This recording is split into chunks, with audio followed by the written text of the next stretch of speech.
Так, доделали мы камин. Вот что получилось.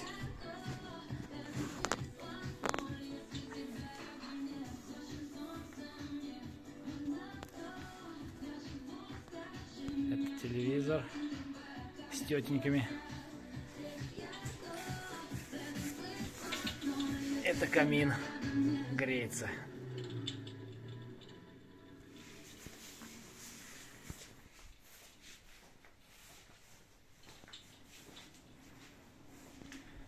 Вот такое чудо получилось.